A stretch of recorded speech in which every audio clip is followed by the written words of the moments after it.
The Radical. Fundamental principles of freedom, rational self-interest, and individual rights. This is the Yaron Brook Show.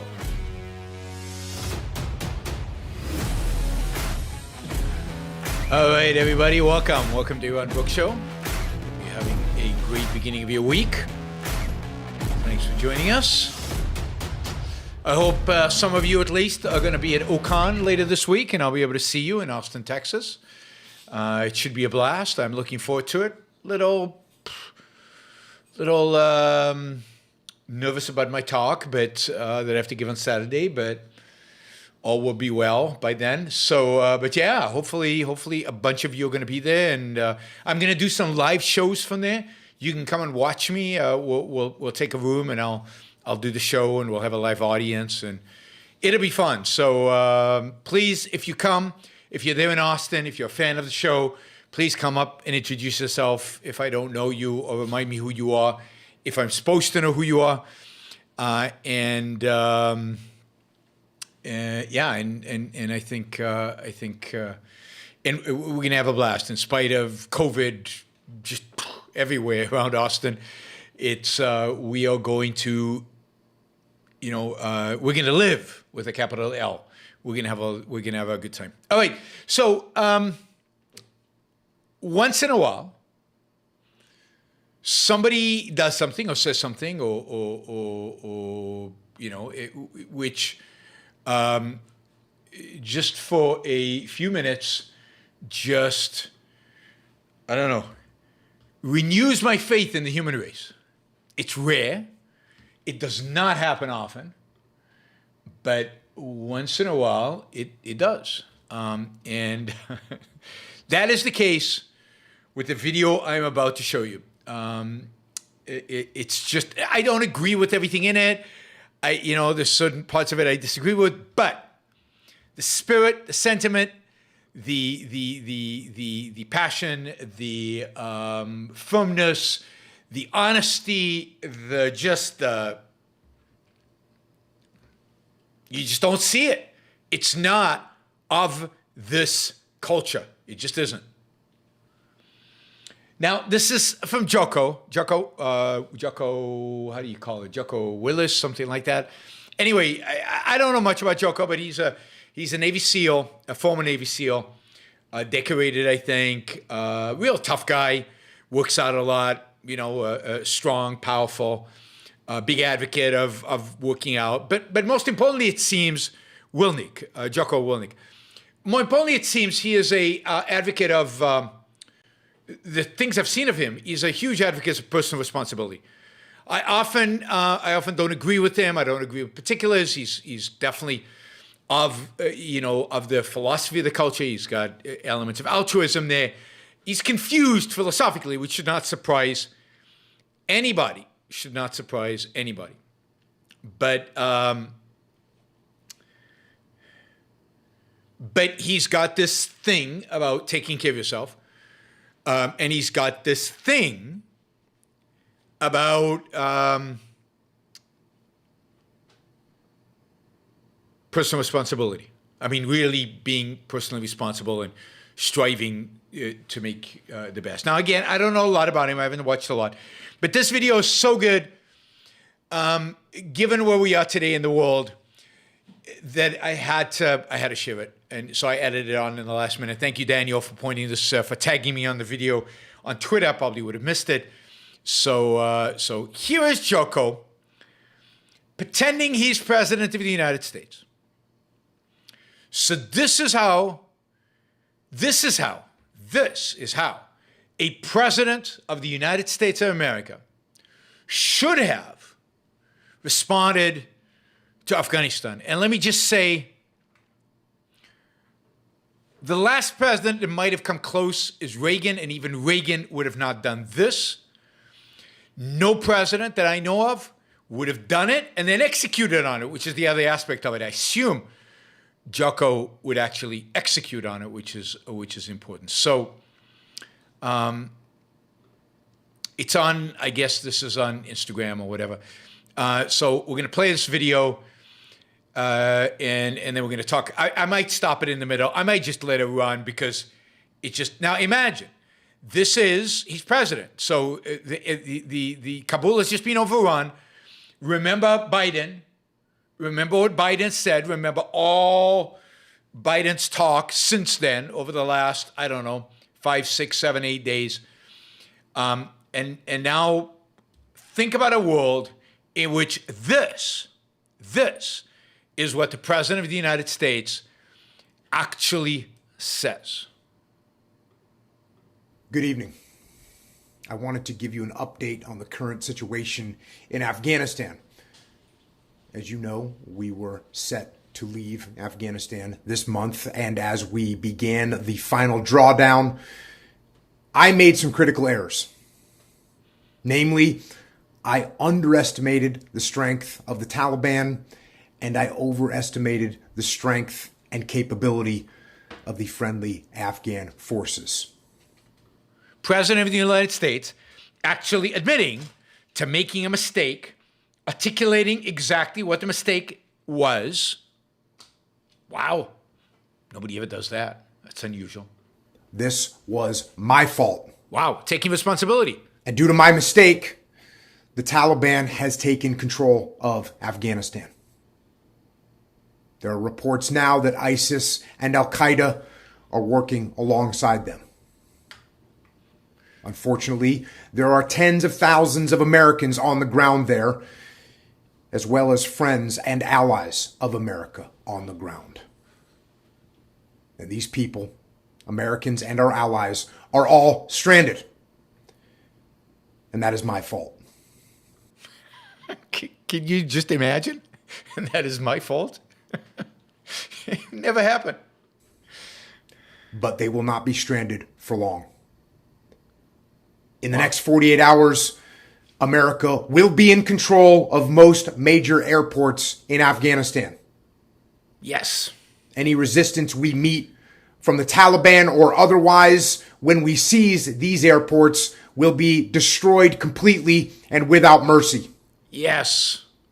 From those airports, we will conduct rapid strike rescue missions until we have recovered and evacuated all our citizens, allies, and friends. Yes.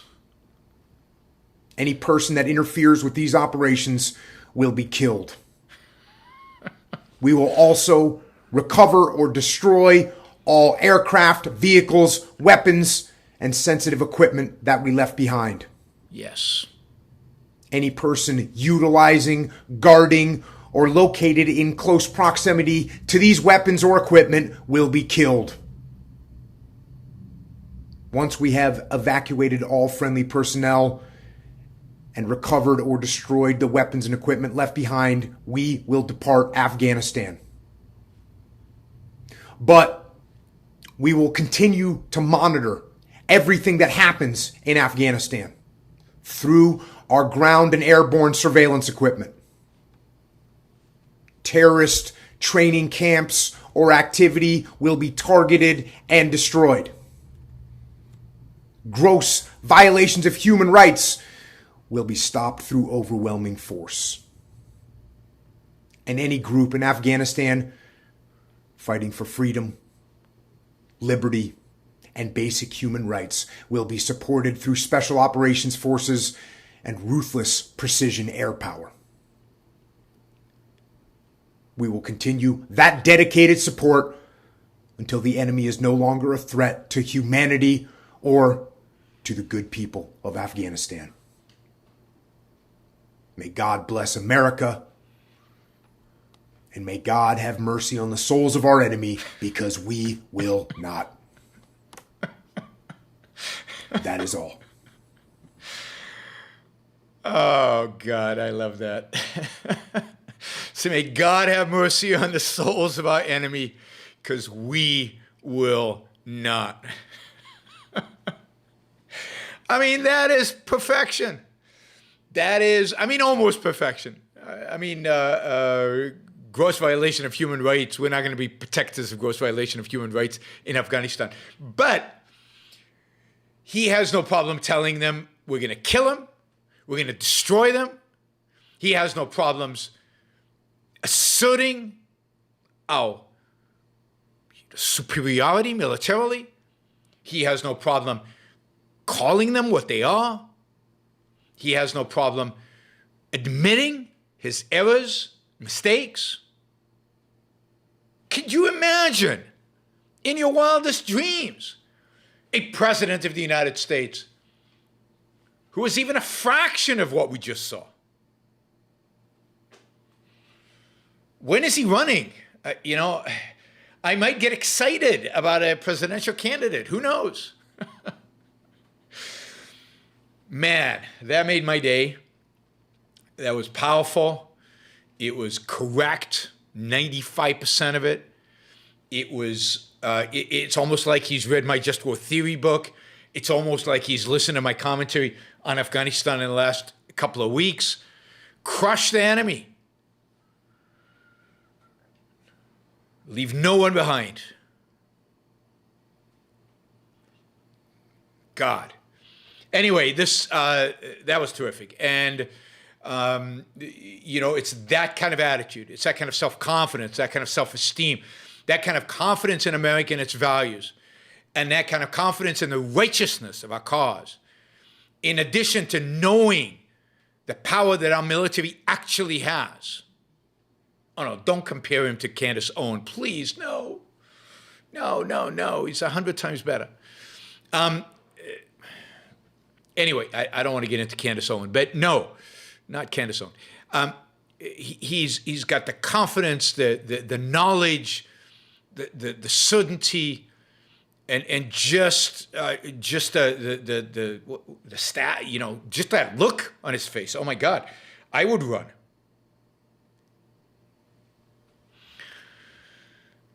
Yes, the Taliban were shaking their boots. There's no question about that. No question about that. They would, they would hand over the weapons. They would walk away. They would, first they wouldn't believe you, but then when you did it, they would fold very, very quickly. Anyway, that was amazing. I hope you guys enjoyed it as much as I did. It's exactly what needs to happen. It's exactly what a proper, rational, courageous president with self-esteem would actually say and do. We haven't had one, maybe ever. I don't know, George Washington, maybe was the last one who could have pulled that off. And fun and entertaining. The video was posted on his Instagram page, so just look up Jocko Willis. And it's also, I think I shared it on Twitter. And if I didn't, I'll go back and share it on Twitter.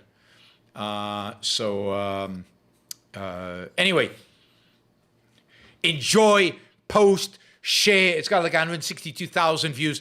It should have 162 million views, and everybody should like it, right? I don't usually promote other people's videos, but you got to give credit where credit is due, and that was pretty phenomenal. So that was good. All right. So that is Jocko for president. Here we go. We're launching the campaign. All right. Second topic, and today we're going to do. I'm going to talk after I do this other topic. I'm going to talk about cultural intelligence, which is a sponsored topic by Chad Mills. And I apologize, I guess, Chad, that I'm not doing the whole show on it. These topics came up, and I had to say something about it before I go to Ocon. And I don't know that I have that much to say about cultural intelligence, so we will see. We're gonna walk through this and see how much I have to say. All right, reminder to everybody: Allie is in the house. Allie has certain expectations. Her job is to help raise $600 a show, every show. We've raised it for $400. We raised $400 like yesterday when Allie wasn't even around. So $400 is not, ambitious enough for Allie. She needs an ambitious target, so it's $600. We gotten off to a decent start, but we need much more. $20 questions get, of course, priority, and help us get to the goal much faster. In the meantime, Daniel, thank you. Thank you for recommending the video as well. Kyle, thank you. We'll try to, it would be cool to have a conversation with Jocko. That would be interesting. All right, and then we'll get to the other super chat. But don't forget to use the super chat, ask questions, $20 questions in particular. That way we can get our goal faster and more effectively. Of course, $100, $200, $300 questions are always. I think the Jocko video alone tonight was worth, what, $20? It made your day, right? In a way that very few things you could have bought with $20 would have made. So where you're going to see a Jocko video like that other than on your Ron Brooks show, and it's only costing you $20. So go for it. All right. Don't forget to like the show before you leave, of course. Theme Master, thank you.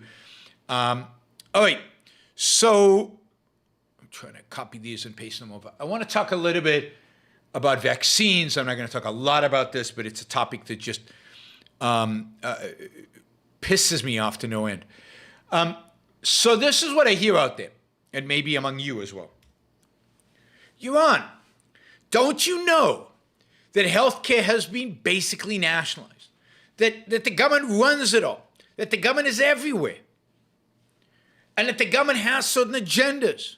They don't care about your health. They just care about politics. So, since, the vaccines could be awful. They could be terrible. And there's no, the government would do this to you. They take your money. They regulate you. They control you. Why wouldn't they do this to you? Of course they do this to you. So you can't trust the government when it comes to healthcare. You're against socialized healthcare. So, of course, you should be against anything that the healthcare establishment puts out there. And of course, the FDA didn't really test these. It was all driven by politics. Biden wanted a win when he became president, so they immediately released them, even though they weren't prepared, even though they weren't ready, and they put them out into the market. And they add to that, you can't trust the companies because the companies got an exclusion from liability. So if there's a problem with the vaccines, you can't sue them. So you can't trust companies because they're in bed with the government, and you can't sue them anyway. So don't take the vaccines. Indeed, you're a statist if you take it.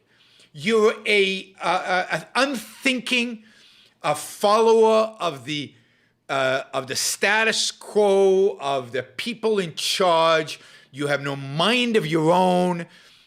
You're just doing what the FDA tells you to do. And how can you trust these bastards?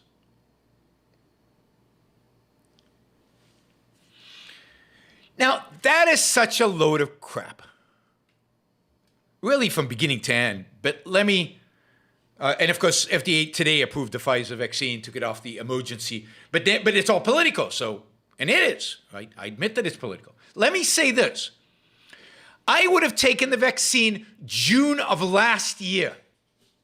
I am pissed off that I did not have the vaccine available to me in June of last year. Before the FDA ever got their hands on it. Why? Not because I trust the FDA, but because I trust Moderna. And I trust Pfizer.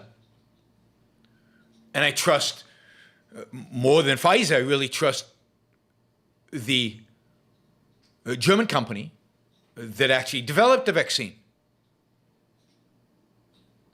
And why do I trust them? They don't have any liability. Well, I don't trust people because I can sue them. I don't think Apple makes great products because if they don't, you'll sue them. I trust them because everything I've read about the science is cutting edge and phenomenal, inspiring, not just phenomenal. mRNA technology is inspiring. They're talking about vaccines for malaria, for AIDS, for the flu, all forms of flu. I mean, that's amazing, phenomenal, exciting, thrilling. So why do I trust these companies? If you can't sue them. Because companies don't do good in order to avoid lawsuits. I know, it's shocking. I mean, we're objectivists, I thought. Scientists don't work in labs to produce shitty products that poison you and will kill you. And there are thousands of scientists at Pfizer and at Moderna and at BioEngine or whatever it's called. These are dedicated people trying to find real cures, real vaccines, real solutions to real problems. They're not planting chips in your brain. Get a life. They're not developing toxins to kill you. They're trying to cure you. Oh, the profit motive. I mean, we're objectivists. We're pro-capitalist. We believe the profit motive is virtuous. It's good, not bad and motivates people towards evil. I mean, that's insane. That's socialists. That's what the statists believe.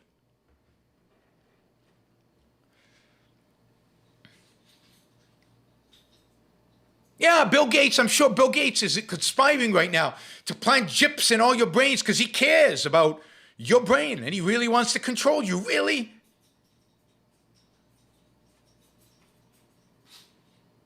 No shred of evidence. No shred of evidence. No the minutest indication. If you look at the scientists working at these companies, these are scientists that have been working on things like mRNA for decades. Have been doing trials with mRNA for decades. Have come up with all kinds of ideas on what to do with mRNA, particularly as a way to treat cancer. Haven't been successful. But have people been dying from their experiments? No.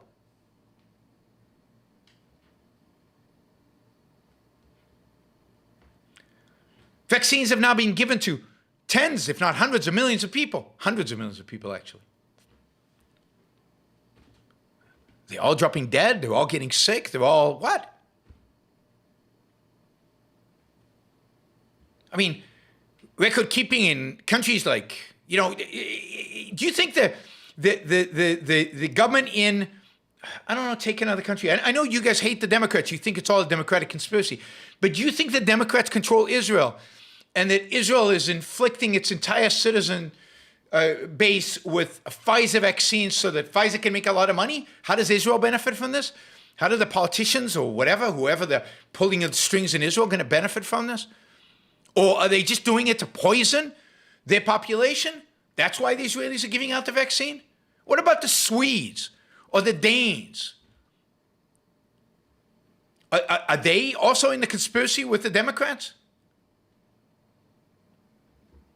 What about India? Maybe India is trying to poison the world. Who is exactly poisoning whom? Other than the Democrats. We know the Democrats do it. Hundreds of millions of doses of this vaccine. It's one of the safest things ever. Now, you could argue whether young people need to be vaccinated given there's a legitimate argument, legitimate discussion, factual, scientific, about the need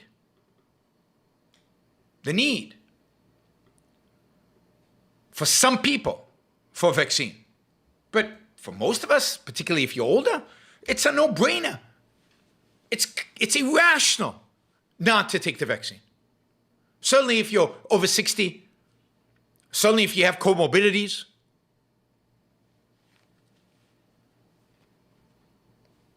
It's completely safe. It's developed by companies, backed by real science. mRNA science has been under development for 30 years plus. The scientists who pushed mRNA technology, not vaccines, technology for years and years and years at universities, at some of the top universities in the United States, works for the company in Germany that developed the vaccine. Who is it that you don't trust here? I get you don't trust the FDA. I don't trust the FDA. But the FDA is much more likely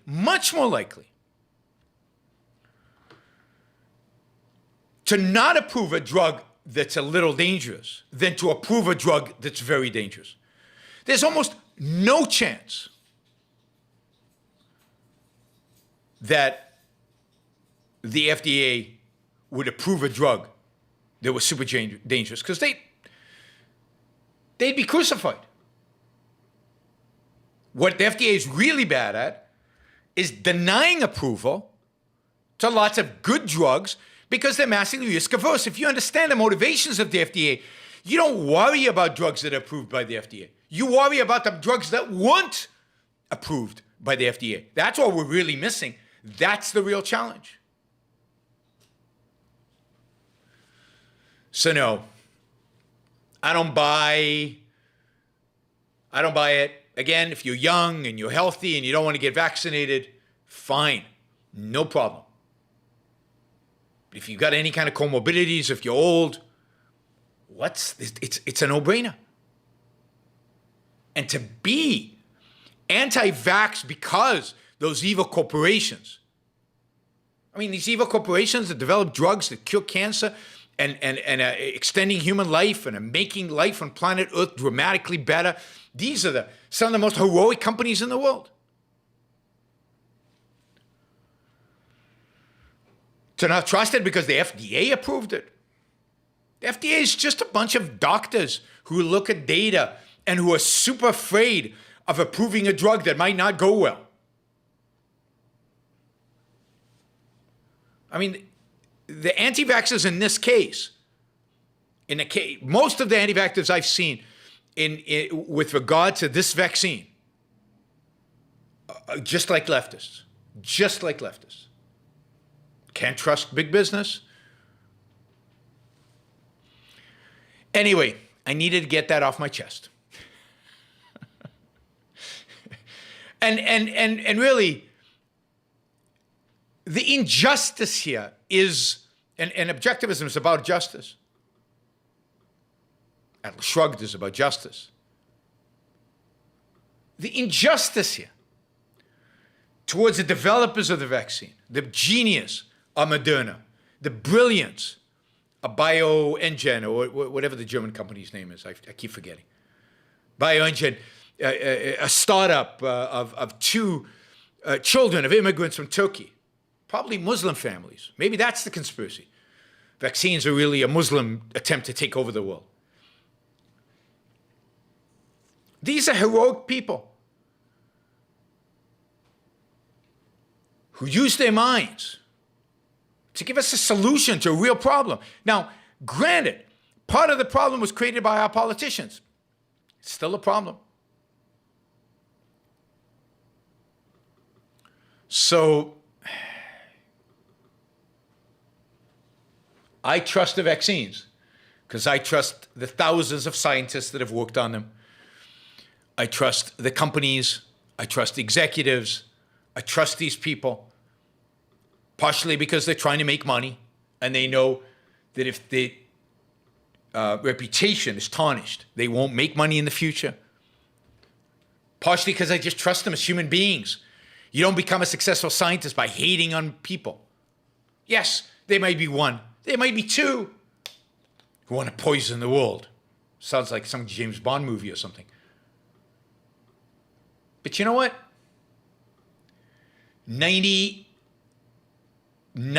of them are good human beings, basically, who are trying to do something good, who are trying to cure a disease, trying to prevent the disease from killing people. Yes, I know you have to end the debate about mandates, but there's no debate about mandates from my perspective. Of course, mandates are immoral. But you have to be able to separate the two out. The government shouldn't mandate it. The government shouldn't mandate you taking your vitamins every day. It shouldn't mandate you eating your broccoli. It doesn't mean eating broccoli is not good for you. It doesn't mean taking vitamins not good for you. So you have got to make a rational choice about your own health. And I think the rational choice for most of us is pretty clear. And to advocate for not taking a vaccine because we're against mandates, that just doesn't make any sense. You can be against mandates and pro-vaccines. You can be militantly pro-vaccines and militantly anti-mandates. And that, my friends, is the rational approach. I don't know where that come from. I really don't. It's it's mind-numbing now. Mind-numbing now, the degree of which people latch on to arbitrary claims and advocate for policies that are anti-individualist, anti-profit, anti-reason, anti-science, anti-everything we believe in. And yeah, they'll find a video of some kooky doctor saying some crazy thing. There are lots of those. The profession of medicine includes some, not many, luckily, some crazy people. All right? Most professions include some, luckily not many, crazy people.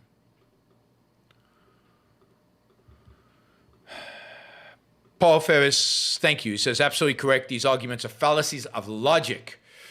It is a no-brainer. It really is a no-brainer. And all you have to do is do a little bit of research. Yeah, you shouldn't take a vaccine without doing a little bit of research. Find out how many people have taken it in the world.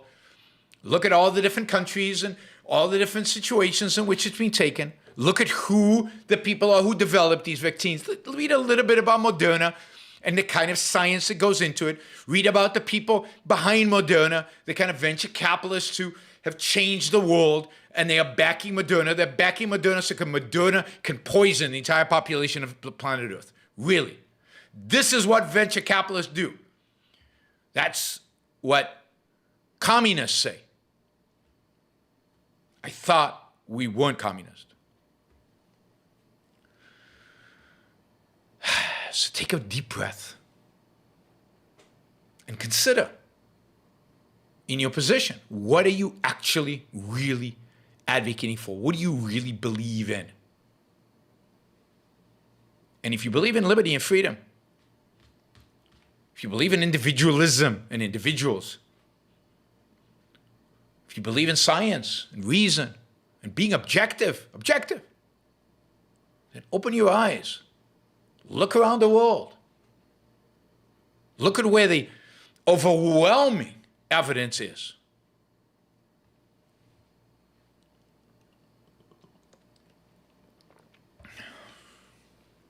And think for yourself. Think for yourself.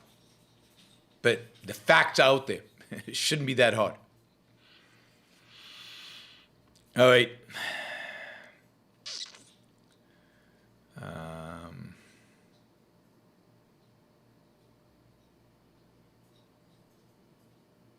Yeah, if you had COVID, particularly recently, then you don't need the vaccine. I mean, that's pretty clear. That's, again, science. You can make that decision for yourself. Now, 8 months down the road, you might want to take the vaccine if there's still a big problem. But and you're 29 years old, so if you're 28 years old, 28, Matt is 28. If you're 28 years old, and if you're good shape, and if you got good immunity system, then you might not want to take the vaccine at all.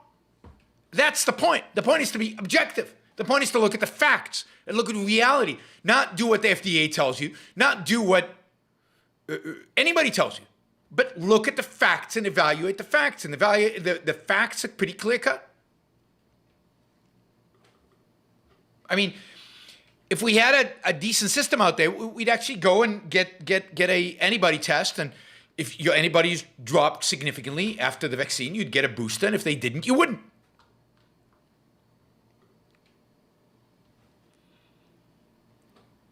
But all this conspiracy theory nonsense is just ridiculous. Just ridiculous.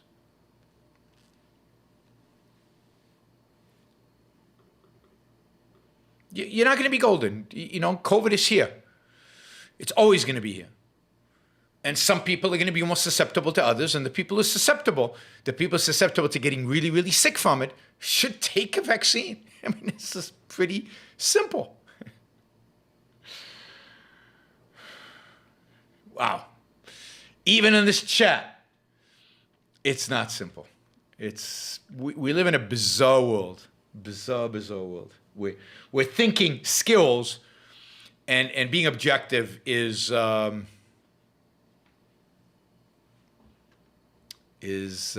required, I guess.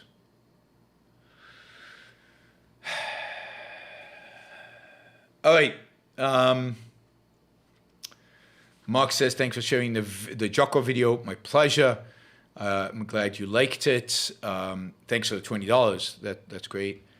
Let's see, what else do we have here? Okay, let's quickly run through the $20 questions, and then we're going to do cultural intelligence. Aristotle against Plato.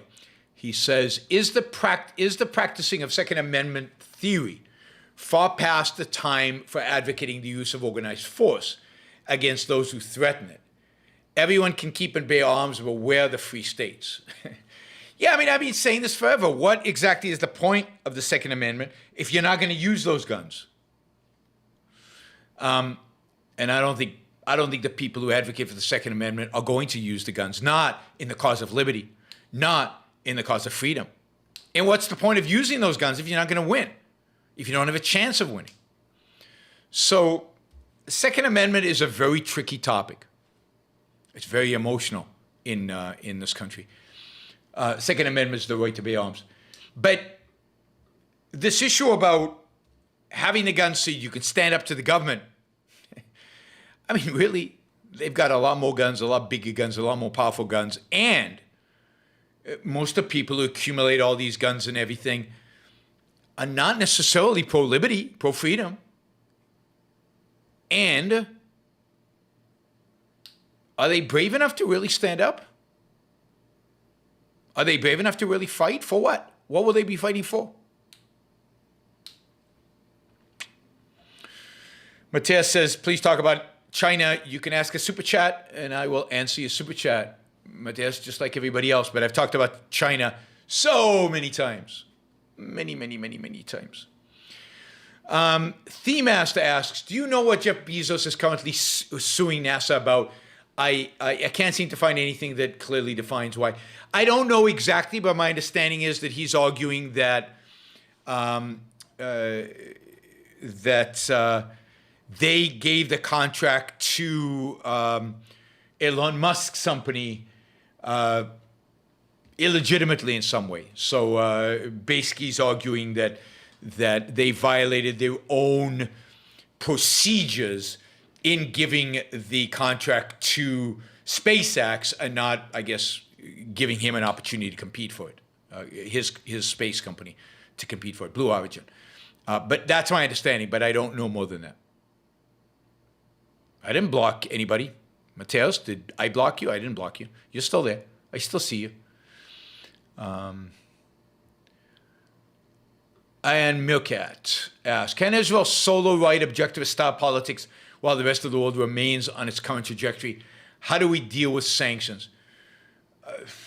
Yeah, I think Israel can, but Israel won't. I mean, where is Israel? Where in Israel are there any objectivist style type politics? You deal with sanctions by becoming more self-reliant. I don't think there'd be that many sanctions if you actually stood up, if you actually declared what you were doing, if you actually articulated the case for what you're doing. So, no.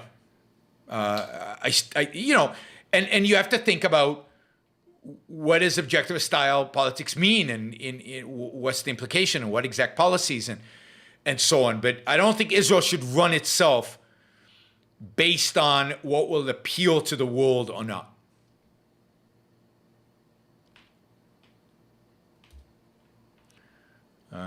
Let's see. Rob C says, hi from Sydney. Oh my God, what's going on in Sydney? What are you Australians? What is going on with you? He says, hi from Sydney, where we're on our 10th week of lockdown with 5 to go, at this point anyway. It's easy to think our leaders are evil, but from what I can tell, they're just scared and concrete bound. Yes, they're petrified. And the fact is, I don't know about Sydney, but the fact is most people support the lockdowns. Certainly in the US they do. A majority of Americans supported the lockdowns. I fear that a majority of the citizens of Sydney support the lockdowns. I did see demonstrations in the city of Sydney and the police just being brutal with the demonstrators. But there weren't that many demonstrators, thousands maybe. But you've been locked down for 10 weeks. You'd think that it would be hundreds of thousands. So, wow. I mean, the authoritarianism in Sydney and in New Zealand and in Melbourne, in Australia and New Zealand, it's just unthinkable. But I agree with you completely. This is fear and concrete boundness. Okay, Alex F. asks, is zero COVID a serious goal or is it a fantasy? It looks like it's a fantasy right now. We need to learn to live with it, which means we need to let young people get it and we need to protect people who are vulnerable. And you protect people who are vulnerable by giving them the vaccine. It's pretty easy. And continuing to refine the vaccine and getting booster shots and things like that. Ian says, $20, this is just for the vaccine rant. The more times we can criticize these bad anti-vax ideas, the better. See you at Ocon. Thanks, Ian. Absolutely, I agree. Arthur Renee, hi, Iran. I have a question. Why do you think it is that conspiracy-related content is so hugely popular? What does it say about American society that so many people believe in irrational conspiracy theories? I think conspiracy theory is a sign of the decay and the death of reason in a culture. Look, people need explanations. Human beings need an answer to why, to what. And religion has always provided that for them. Why? Because God said so, because it's written in this book, because this guy said so, because it's the right thing to do based on some revelation. And they bought into that. The biggest conspiracy theory of all time. Rampant in the United States of America. But as religion has faded in the sense of providing real guidance to people on a day-to-day basis, people then look to the secular world for guidance. In the secular world, they're expected to use their own mind to provide that guidance. That's hard. It requires work. It requires effort. It requires certain tools, i.e. logic, to do. And yet we don't teach them that. Our schools don't teach logic. They don't teach thinking skills. They don't teach how to use your mind, your reason, the means by which you survive as a human being.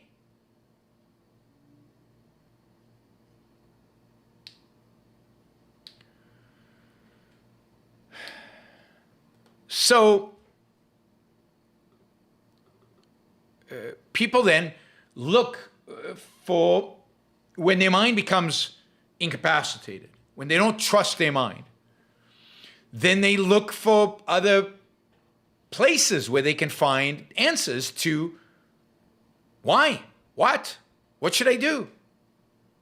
How should I evaluate this?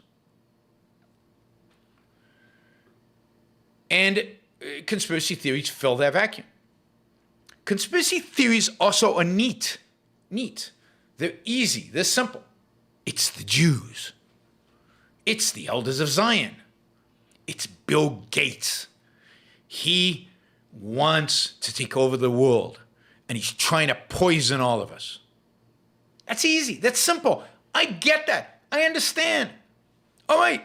Now the whole world makes sense to me. It's Bill Gates. He's rich, and he wants to take over the world. I saw that in a James Bond movie once. I get it. It's not hard.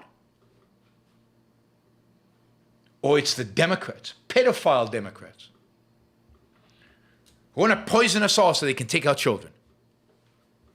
Okay, simple. I've got an explanation. It answers everything. Evidence? Who says you need evidence? Religion doesn't say you need evidence. Facts? Facts? Who can know facts? Reality is unknowable. All our what do you call it? Neuroscientists are telling us that there's no relation between what we see and what exists out there.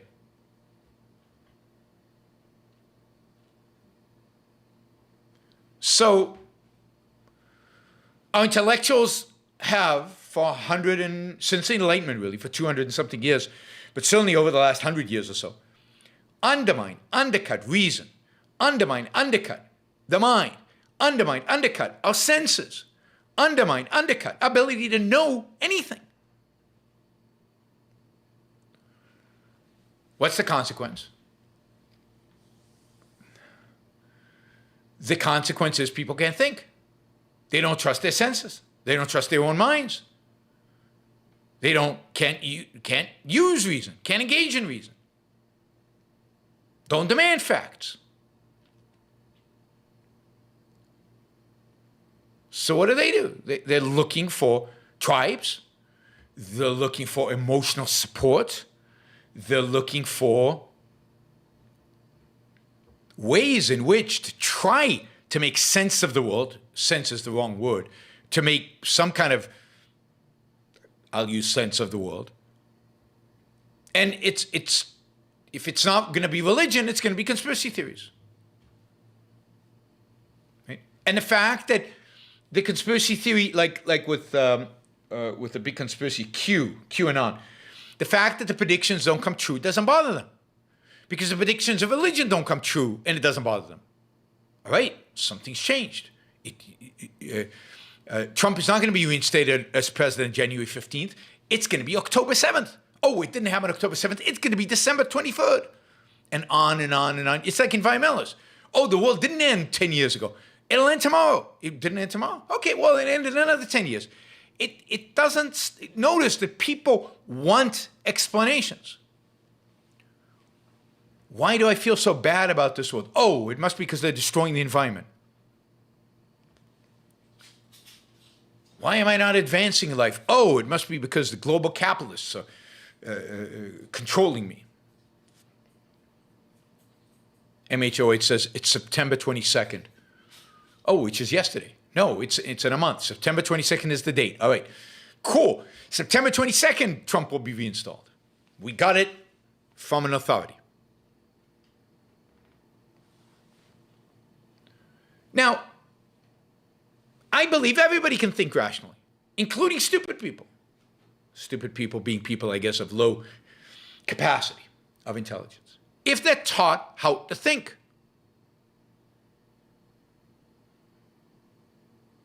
But our educational system dumbs them down. It makes them impotent. It eliminates the capacity to use their reason. Their basic means of survival is incapacitated. Yes, the Great Reset. There's another conspiracy theory. It's not a conspiracy. None of these things are conspiracies. It's just the left trying to impose its will on us. That's the Great Reset. It's not even a conspiracy because they write about it. They tell you exactly what they want to do. There's nothing conspiratorial about it. And most people who talk about a Great Reset don't even know what they're talking about, including many of its supporters.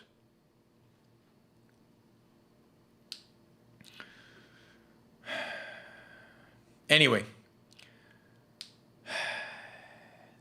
that's why conspiracy theories are so popular. Arthur, you got a mouth, you got a lot there. You triggered me. All right, this is what we're going to do. Chad, I don't know if Chad's listening. Chad, we're going to delay the cultural intelligence again. I apologize, but there's just not enough time, and I want to do it justice. So we're going to delay one more time. And I will do it after Okan. I promise the first show after Okan or something. One of the first shows after Okan, I will do it.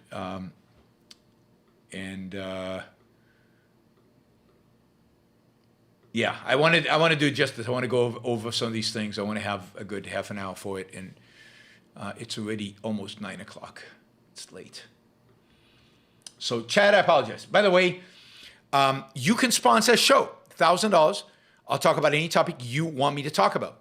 $500 gets a review of a movie. So you know what? Let's review this movie. What's the name of the movie? I'll give you a quick review of this movie because somebody paid it for it. I know. There's some other movie reviews I still owe you. I'm behind. I know I'm behind. God, what was the movie? Now the name has disappeared. Oh, wait, it's the movie with the wind. Somebody tell me what the name of the movie is with the wind. A Japanese movie, animated Japanese movie, about a kid who wants to design airplanes. That is his dream, and lands up designing airplanes. Anybody remember the name of the movie? Wind something. Shazbot, Name of the Wind. Shazbot suggested this movie and paid for a review of it. So let me just say first, let me get the bad stuff out of the way. I don't particularly like Japanese animation. The Wind Rises, that is it. The Wind Rises. Yes. Not Gone with the Wind. The Wind Rises. Japanese movie, not a movie glorifying the South. The Wind Rises is a Japanese movie about it's animated. So I don't particularly like Japanese animation. It's Miyazaki. Miyazaki is the director, I guess, and the movie's called The Wind Rises. I don't particularly like it. I know you guys like Japanese animation. A lot of you grew up on it. I like Pixar and Disney animation. I find it simplistic and childish. Now, they managed to somehow convey emotions with it, but I don't think as powerfully as they could if they were using more realistic animation. Granted that it was beautifully done. The movie is beautiful. The combination of story, music, and drawing was quite striking, emotionally riveting in a positive sense. The story is beautiful. It's touching. It's value driven. It's about a man who wants to do this. Now, it's undermined a little bit by the fact that he is designing warplanes for the Japanese, before World War II. But it's based on a true story.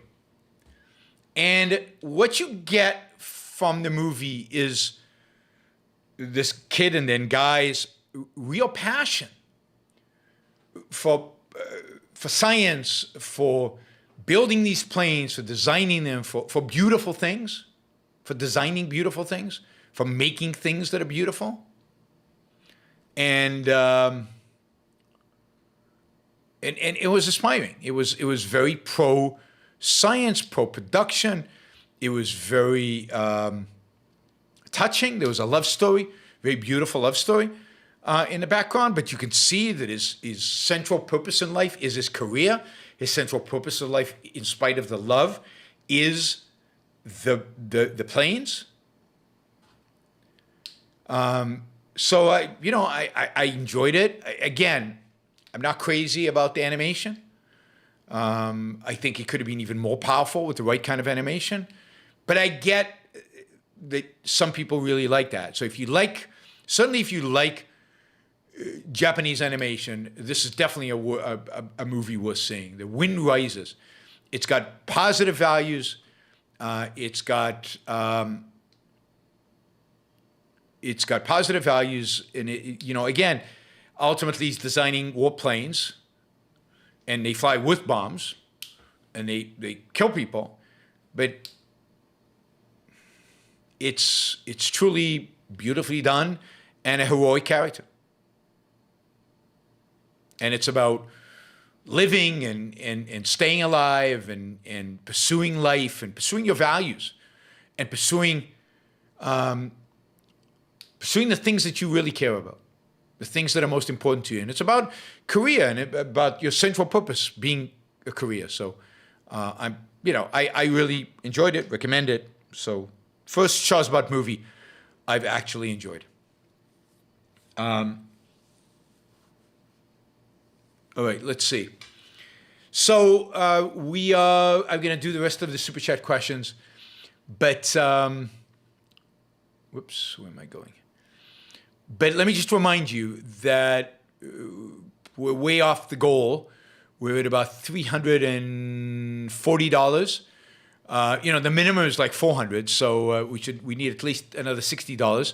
So you can ask three $20 questions, and we're there. We're at $60. But the real goal is $600. So for that, we need $260 bucks. So it would be great if somebody stepped in with $100. I think my rant on the vaccines plus the Jocko video, just those two things, are easily worth $260. Jocko video alone would be worth $260. But you add that, the rant on the vaccines, no brainer. All right. Let me also ask people to like the show before you leave. That's the thumbs up button, not the thumbs down button, the thumbs up button. Of course, if you liked it. And Ali says the Jocko video and the rant about vaccines are worth more than $260. So yeah, right. I mean, you can't argue with Ali. Don't forget to like the show before you leave. Of course, don't forget to support the show on a monthly basis. YuanBookShow.com/support. And Patreon, Subscribe Star, Locals. All of those places, there's availability for this. Dean asks, hey, Yaron, getting a bit personal, so feel free to pass on this one. Does your objectivist life have effect on relationships with your family? When is family in one's self-interest?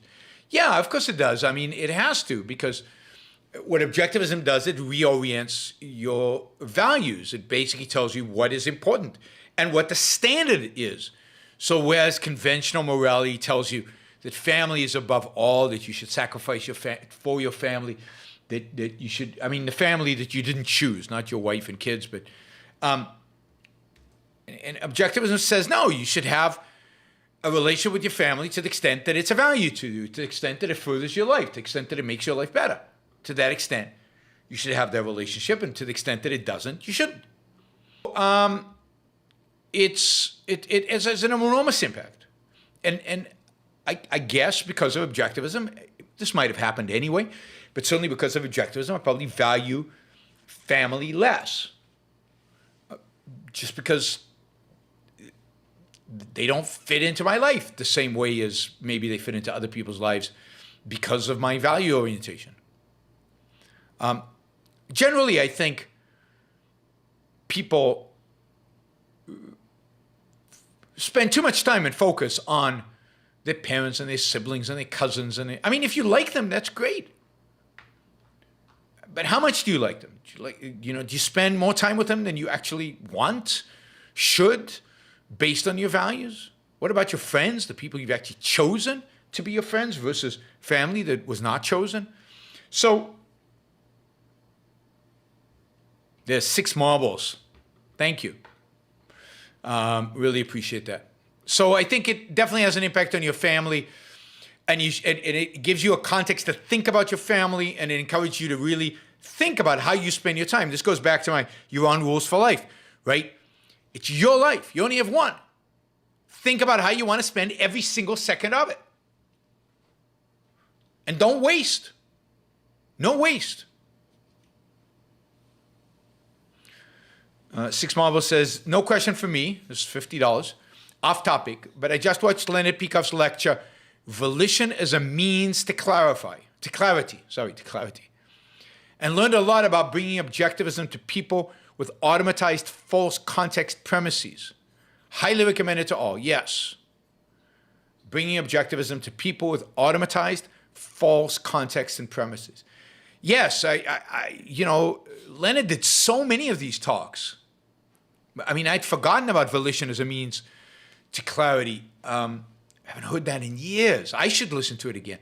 But it's excellent. The quality of Leonard Peikoff stuff is just off the charts. It's the best stuff out there. on objectivism by objectivists. His lectures, his courses are just excellent. And I'll be talking about OPA, Objectivism, the Philosophy of Ayn Rand, his book at OCON. That's going to be my talk, and I hope that you all read that book. If you're interested at all in objectivism, that is the book to read. It's hard to be an objectivist, and I will say this in my talk. It's hard to be an objectivist, to fully integrate the philosophy into your life without reading and studying OPA, Objectivism, the Philosophy of Ayn Rand. You might love somebody the most, but by far, Leonard is the best. Peikoff lectures, and then OPA, his book, Objective and the Philosophy of Ayn Rand. You can't compare reading to listening. Reading, so much more superior. You can highlight, you can underline, you can read the paragraph over. John, thank you. Really appreciate that. Haven't been able to catch you live show for a while. Let's go for $600 tonight. Absolutely. That brought us to 510, so we're getting very close. Thank you, John. I hope you heard the beginning of the show where I showed the video of Jocko and my rant on vaccines. I think you'd enjoy that. All right, Michael asks, in today's world, if you are very wealthy, should you not buy too flashy a car? Isn't it smart not to let others know you have that kind of money? Why? I mean, the world's not that bad. Come on, Michael. I used to drive a really, really nice Audi.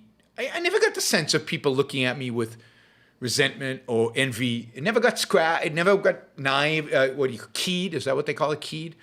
I mean, some countries in the world maybe, but America, not yet. We're not that far gone. I mean, if I had the money and if I lived in a place that didn't have potholes every 2 feet, I would buy I don't know, what would I buy? Maybe a Maserati or a BMW M5 or, I don't know, a really, really nice and really, really fast car. And why would it bother me, what other people are thinking? And I'm not afraid of other people. I've never been afraid of my neighbor. And if you live in a place where you're afraid to show your wealth, move. Shouldn't live there. Now, Ferraris are not for me. I mean, the problem with Ferraris is I can't get in and out of them.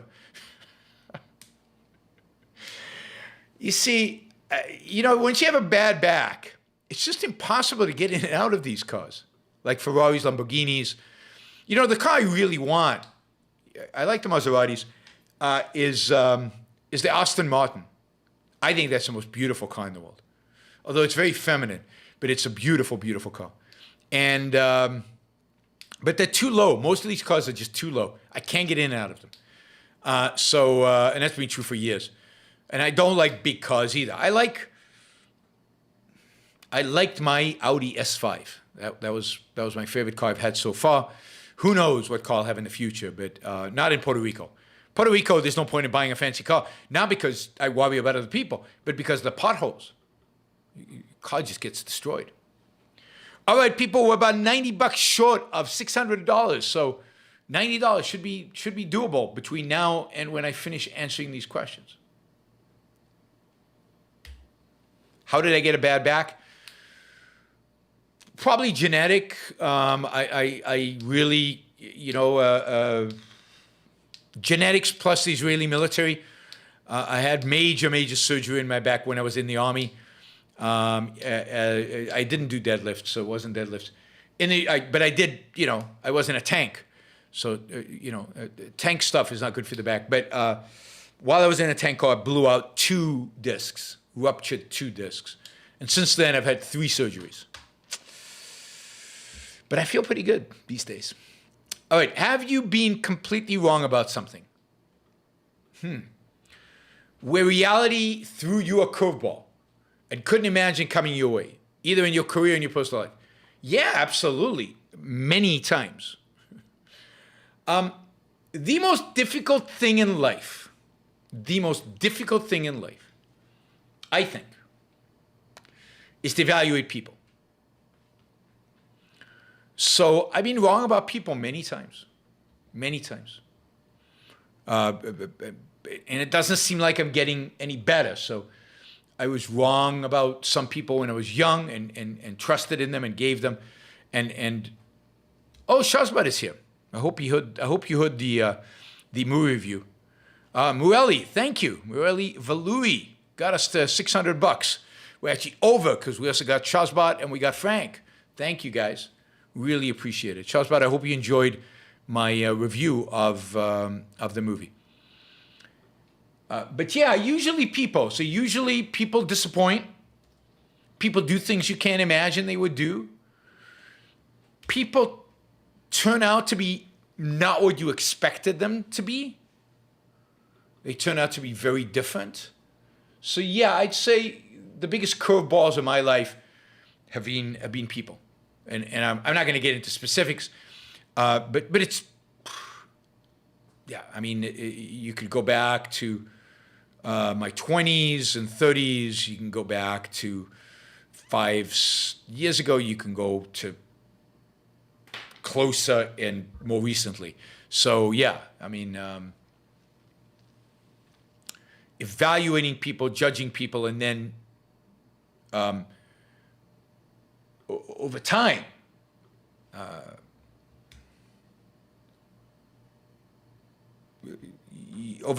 kind of the disappointment with people that's the biggest curveballs I've ever had. And it's not one person. People you hire, people you work with, people. And on the other hand, just to give a positive, I've got some amazing people in my life. I've been married almost, God, it's hard for me to say this, but I've been married, almost 39 years, almost 40 years. I have a business partner who I've been in business with for 23 years, and we get along fantastic. I've got friends that I've had for 30 plus years. So the flip side of that is, some of my relationships have been fantastic, but the curveballs have been in relationships, with people who were not anywhere as good as I thought they were. Okay, Michael asks, when I was growing up, I was told when you forgive, you heal, and when you let go, you grow. I think there's some truth to this, but it doesn't capture everything. No, it doesn't, because what does forgiving mean? Let's say somebody defrauds you. Does forgiving mean you're going to go into business with them? Now, it's true. Letting go of the anger, not letting the anger pester, not letting the hatred pester, not letting it seep into every aspect of your life. Oh, crucial. But let's say somebody defrauded you and you're really angry with them. You're not going to forgive them unless they do the things that require for you to forgive them. But you don't let it dominate your life. You go on with your life. But every time you see them, you get a rise in anger. And that's good. That's healthy. That's a reminder. That person, don't deal with them. Remember, that kind of person, bad for you. It's a survival mechanism. So I am a big believer in anger and in not forgiving, unless the person acts to achieve forgiveness. Leonard Peikoff has a section in one of his courses, one of his lectures, and I can't remember what it is, which one, about forgiveness and about what it would take. If somebody kills your spouse, would you ever forgive them? No, you can't. It would be absurd. It would be a betrayal and a treason of your values. You don't forgive somebody who takes a value like that from you. So, yeah, I got a bunch of, so I don't believe in forgiveness unless it's earned. I do believe in letting go, contextually, so you can live your life, right? But I'm a big believer in holding grudges. Somebody inflicts an injustice on you? Why would I ever want to deal with that person again? I mean, assuming it's serious, right? I'm not here saying anybody who ever does something that you don't like, you're going to wipe off the face of the earth. But you know, if somebody does something to you that's really hurtful and harmful, to forgive, they would have to apologize and show that they understand what they did wrong. And, you know, who knows? Depends on what they did.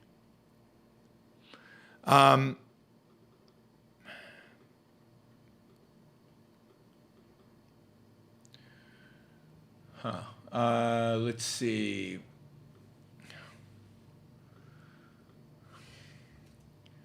Let's see. Okay, Michael asks, I think you can convert Jocko to an objectivist if you have a sit down with him for long enough. I doubt it, but maybe. I mean, he'd have to read Atlas Shrugged. I'm not going to convert anybody. I'd get him intrigued, and hopefully I could get him to read Atlas Shrugged. If he hasn't yet, who knows? He might have already. But my experience of converting people, I mean, I do, obviously, on the show and in lectures and things like that. But the more prominent a person is, the more committed they are to their ideas, the harder it is. Daniel says, check out new Barry Weiss podcast with Josh Rogan. I'll look for it. I don't know what it's about, but I'll look for it. Mitch asks, the best way to deal with the mistrust is to end the talk about mandates. Let people choose for themselves and let the chips fall where they may. It's not the best way to deal with the mistrust. The best way to deal with mistrust is to get people to think rationally. And yes, we should stop talking about the mandates, but I'm not talking about the government. I'm not talking about the government decreasing the mistrust of vaccines. I'm talking about us as individuals. Ann Meerkat asked, this and anti-Semitism is why I was always uncomfortable calling myself a libertarian, even before discovering objectivism. It's a clown magnet. Yes, I agree. It is a clown magnet. Libertarianism, that's why I don't call myself a libertarian. Israelis are probably a bit too nationalistic for objectivism within the next 50 years, but we might get a decent version of libertarianism. Maybe. You're collectivist, you're tribal, which is why the nationalism, and it's quite an altruistic culture. So it's going to be a tough one. But we're trying to bring objectivism to Israel. Do you think being locked down affected our mental health and amped up the conspiracy theories basically because we were all in the heads and reading Cyber Wild West all the time? Maybe. All in our heads. Maybe. But I think it started before that. I mean, look at the rise of the big conspiracy theory media. I think the rise of Donald Trump is directly correlated with conspiracy theory mentality. I think he appealed to that mentality. Again, I'm not saying everybody who voted for Donald Trump is a conspiracy theorist, but I think he appealed to that mentality and he leveraged that mentality. I started seeing it with the Tea Party. It's been on the left for a long time, but you saw the rise of the conspiracy theory networks and celebrities way before COVID. I think COVID just intensified it, but I don't think it's just COVID. I think it's much deeper than that. And it's a cultural trend. Kyle asks, would you include Curtis LeMay on your list of excellent American generals with Patton and Sherman? I don't know enough about LeMay, so I don't know. I think MacArthur, and I think a lot of the generals, or some of the generals out of World War II would be on that list. I think that, but I think Patton and Sherman clearly, at least based on my knowledge, which is limited, in American military history, stand up. They stand up. Omar Bradley was a wimp. Sorry, Omar Bradley was second in command to Eisenhower and was he wasn't a nothing, it's too insulting, but he was like the middleman. He was the kind of trying to bridge the gap between Patton and Eisenhower instead of letting Patton go for it. He did Eisenhower's bidding. He was a good soldier. He wasn't a great leader.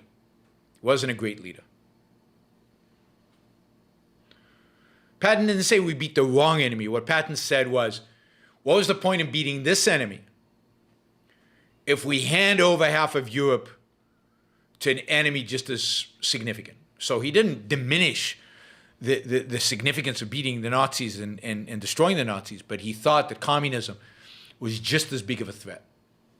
And he was right.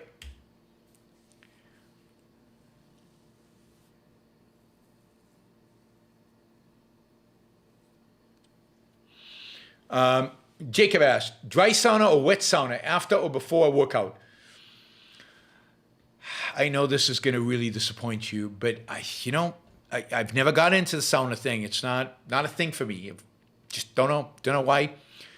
Maybe because I've never had access, really. Never had the workouts are usually me doing calisthenics on the floor or at a small gym somewhere. Saunas have never been a thing for me. Never had a home with a sauna. So don't know. And like, if I want, like my doctor said, one of my doctors said, oh, Yoran, we want you to sweat a lot. I have some toxins in my body. So we want you to sweat a lot. It's a way of getting rid of the toxins. You should go to the sauna. I said, what do you mean? For me to sweat a lot, all I have to do is go to the balcony. I live in Puerto Rico. I guess it's a wet sauna then. Because Puerto Rico is definitely a wet sauna, not a dry sauna. Frank says, what is this behavior called gaslighting? It sounds devious, but really interesting. Can we use this tactic on the left? Can you give examples? Oh, God. Don't ask me. I have to look these things up. I don't know what gaslighting is. This is all, I mean, I've read about it. I kind of know what it is. But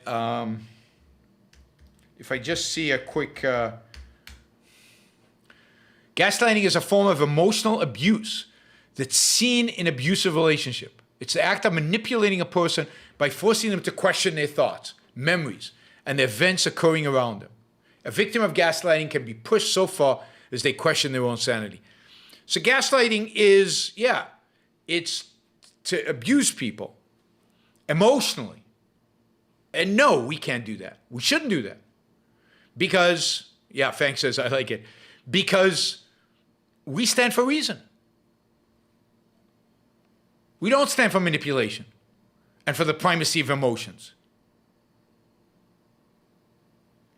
So, GALT is the exact opposite. Objectivism is the exact opposite of gaslighting. We're about reason, facts, primacy of existence, objectivity.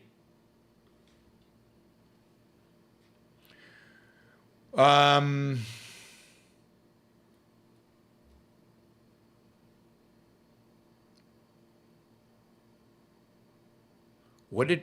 Oh. All right.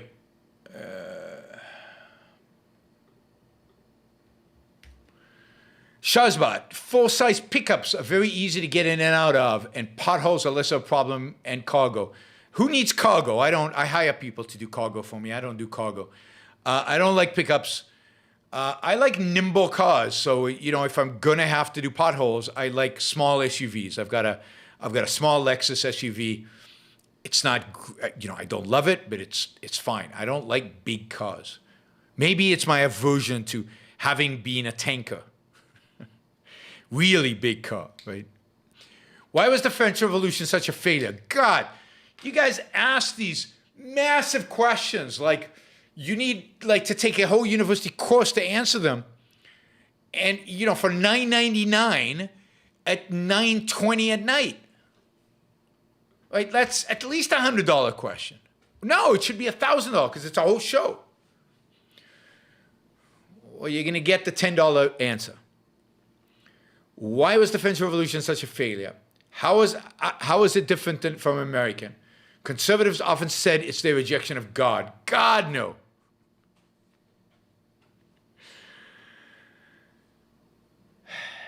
The French Revolution was a failure because it was based on the ideas of Rousseau.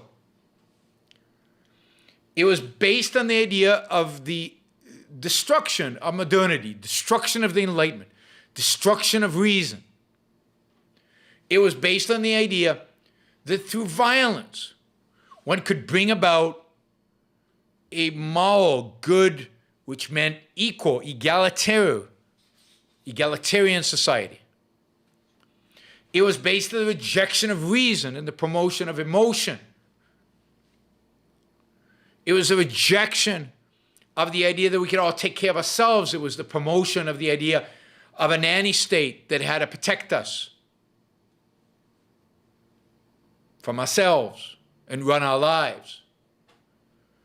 The French Revolution is much more like the Russian Revolution than it is like the American Revolution. The American Revolution was based on the Enlightenment. It was based on not Rousseau, but Voltaire and Montesquieu and Diderot. Montesquieu, I think I've said before, is the most cited intellectual in the Federalist Papers. It's based on John Locke and the British and Scottish Enlightenments. It advocates for reason and individualism. The French Revolution, Rousseau advocated for emotion and collectivism and a return to state of nature, the destruction of the institutions of civilization. And the French Revolution did that. It set out to destroy civilization. Robespierre used to walk around everywhere he went with one book, have it under his arm. And that was a book by Rousseau. Rousseau was the inspiration of the French Revolution. John Locke was the inspiration of the American Revolution. Ideas have consequences. Ideas shape history. Ideas determine the nature of the revolution. I think I answered a theme master. I'm pretty sure I answered your question. I remember answering a question by Theme Master. James asked, have you got a chance to watch the video yet of the Spider's Web? No, I haven't. I said I'm behind on two, Spider's Web and Saving Private Ryan. Those are the two movies I still owe reviews of. I know, I apologize. I'll try to, on my flight back from Ocon, I'll try to watch either Spider's Web or Saving Private Ryan. I think I owe you one from even before Saving Private Ryan, so I'll try to watch Spider's Web on the way back from Austin. Alex Minor says, what is your guilty pleasure? I think I've been asked this before. A good cigar, whiskey, rare Bordeaux, candy, ice cream. It's a really tough question because I don't really suffer from guilt. So whatever pleasures I have, I embrace and love. You know, I don't think of them as guilty pleasures. What are my guilty pleasures? Guilty pleasures for me are like, you guys will hate me for this. I mean, like going to one of the top restaurants in the world and spending $500 on a meal, right? With great wine, but mostly the food, right? So, you know, just sitting there with my wife for 3.5 hours, 4 hours sometimes, just eating the most creative, imaginative, amazing dishes that you could imagine. That is my guilty pleasure. You know, yeah, Gordon Ramsay. I'm not a huge fan of Gordon Ramsay. I mean, there's some fantastic restaurants in London. London's become one of my favorite food places. There's like at St. James in London, there's a little restaurant, African food, prix menu, multi-course. You know, it's not $500, like $100 or maybe $120 of African food. Interesting flavors, spicy. Oh, you know, just beautiful stuff, beautiful dishes, like French technique on African food. Just stunning. And I love restaurants like that. There's a great Israeli restaurant right near there on Palomar. Restaurants are my guilty pleasure. I mean, fine food.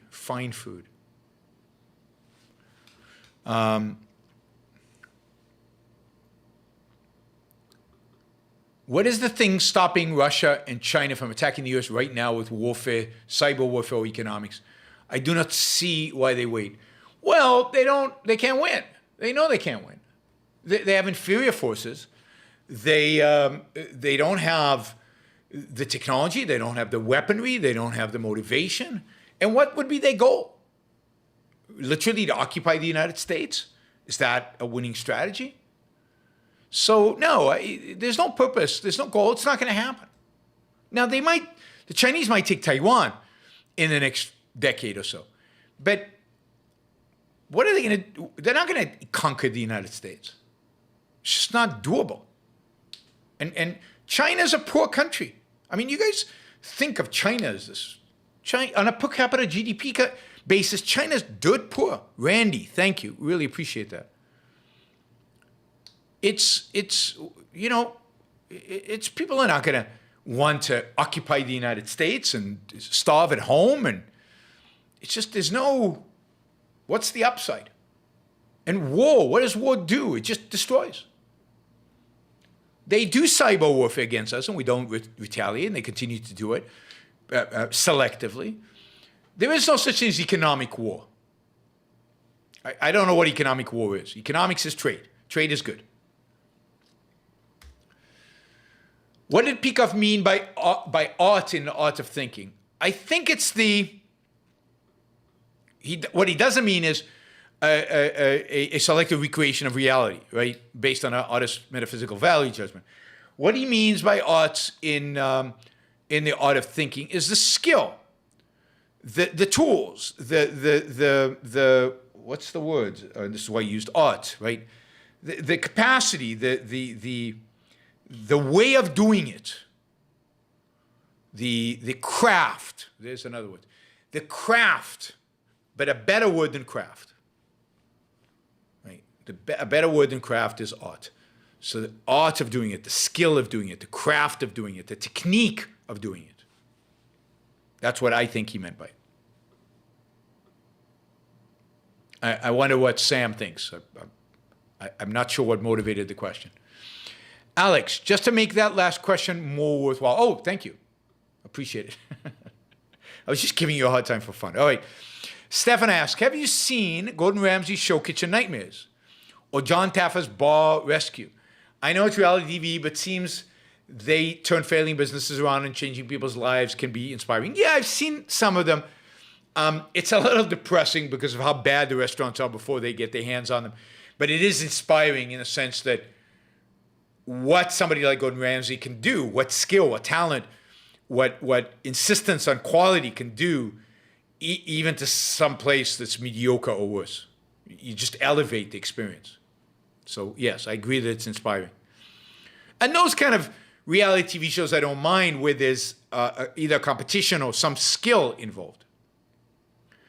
James asks, I do not mean occupy. I mean destroy us internally by us fighting each other and other nations, distract us from opportunities, and focus on nonsense. Well, I think they do that, right? I think that's their whole information campaign. That was what the Russians did in 2016 and what the Chinese did, I think, in 16 and in 20, and I think the Russians did it in 20 as well, flooding our social media with stupid stories. I'm sure a lot of the conspiracy theories emanate from Russia and China. They try to flood us with as much BS as possible in order to create this kind of internal, or feed off of this internal strife. So I think they're doing it. I think they're engaged in it right now. I don't think they're engaged in hot war, because I think they would lose a hot war. But are they engaged in creating havoc? Are they engaged in, playing to the mindlessness of so many Americans? Yeah. And particularly, the Russia, which is a country filled with conspiracy theories. Because any country where mysticism has a stranglehold, it's filled with conspiracy theories. All right. Thank you. This is great. An hour and a half exactly. Perfect timing. We raised a lot of money. We made it just short of $800. So thank you, everybody. Thank you for all you guys who stepped in at the last and gave Randy $50 and somebody gave $100. A number of you really stepped up. I can't go back that far. John gave $100 and Murali gave $90 and Randy $50. So thank you. You guys really made this exciting. Don't forget to share, particularly the clips with Jocko and the clip with my rant on vaccines. Let's get these ideas out there. I know I got 4 thumbs down because of my vaccine rant, I'm sure.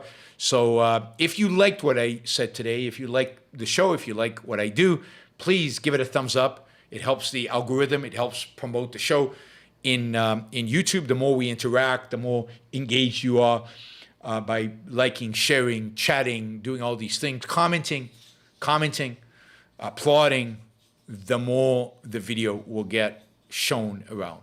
Thanks, everybody. I will see you on Wednesday. Wednesday, we've got a hangout with our $25 plus a month contributors. We'll do Super Chat, and that'll be my last show before Okan. Thanks, everybody. I will see you on Wednesday.